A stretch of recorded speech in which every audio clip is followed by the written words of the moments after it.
प्रशांत किशोर ने कांग्रेस के ऑफर को ठुकरा दिया है और वो पार्टी में शामिल नहीं हो रखे हैं। बता दें, कई दिनों से उनके कांग्रेस में शामिल होने की चर्चा गर्म रही थी। रिपोर्ट।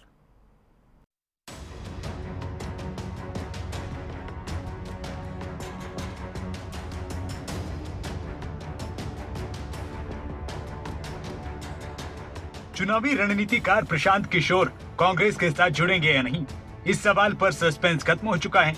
साफ हो चुका है कि प्रशांत किशोर कांग्रेस के साथ नहीं जुड़ेंगे। चुनावी रणनीतिकार प्रशांत किशोर कांग्रेस का हाथ थामते थामते रह गए। कांग्रेस प्रवक्ता रणदीप सिंह सुरजेवाला का एक ट्वीट आया और सभी अटकलों पर विराम लग गया। प्रशांत किशोर के साथ प्रेजेंटेशन एवं चर्चा करने के बाद कांग्रेस अध्यक्ष ने एम्पावर्ड एक्शन ग्रुप 2024 बनाई। उन्होंने इस समूह से जुड़ते हुए कांग्रेस में शामिल होने का प्रस्ताव दिया। हालांकि पीके ने इस पेशकश को ठुकरा दिया। पार्टी के लिए उन्होंने जो सुझाव दिए और जो कोशिशें की, हम उसकी प्रशंसा करते हैं। प्रशांत किशोर की कांग्रेस में एंट्री पर पूरी तरह ब्रेक लग गई। संदेह की आंच में काट की मटकी पकने से पहले सुलग गई। प्रशांत किशोर कांग्रेस के दरवाजे से आते आते लौट गए। घंटों बातें की, कितने ही कागज बनाए दिखाए, कितने सपने अपनी प्रस्तुतियों में उकेरे।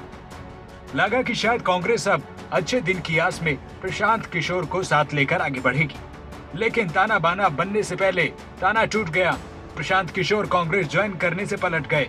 जाते जाते उन्होंने अपनी टीस की कील कांग्रेस के कलेजे पर ठोक दी।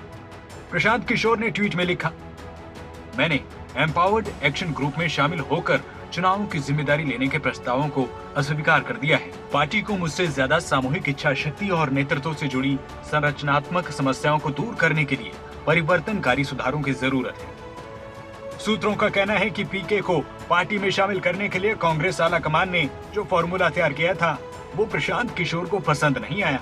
उन्होंने विनम्रता पूर्वक इस ऑफर को ठुकराया। सूत्रों के माने तो प्रशांत किशोर एम्पावर्ड कमेटी 2024 को लीड करना चाहते थे, लेकिन कांग्रेस आलाकमान इसके लिए तैयार नहीं हुआ। सूत्र बताते हैं कि कांग्रेस का ऑफर ठुकराए जाने के पीछे दो वजहें हैं। प्रशांत किशोर चाहते थे कि सोनिया गांधी ने जो एम्पावर्ड कमेटी बनाई वो उसे लीड करे। दूसरा, प्रशांत किशोर चाहते थे कि उनकी रिपोर्टिंग सीधे सोनिया गांधी के पास हो। कांग्रेस के किसी और नेता को वो रिपोर्ट नहीं करना चाहते थे, जबकि सोनिया गांधी प्रशांत किशोर को सिर्फ एम्पावर्ड कमेटी का हिस्सा बनाना चाहती थी। हालांकि लंबे मंथन के बाद प्रशांत किशोर और कांग्रेस के बीच बात सिरे नहीं चढ़ी।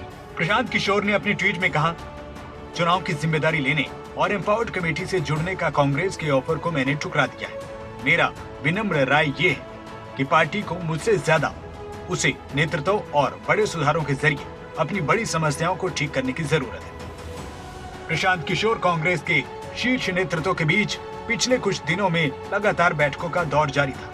मैराथन बैठकों के साथ प्रशांत किशोर ने संगठनिक ढांचे में बदलाव और दूसरे पहलुओं को लेकर भारी भरकम प्रेजेंटेशन कांग्रेस नेतृत्व के सामने दी।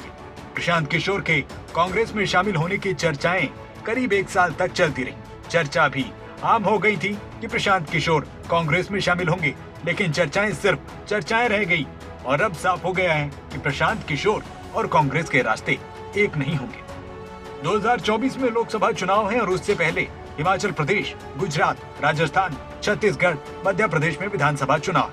हाल ही में 5 राज्यों में चुनाव के दौरान कांग्रेस अपनी दुर्गति देख चुकी है। कई राज्य में कांग्रेस में खींचतान जाहिर है।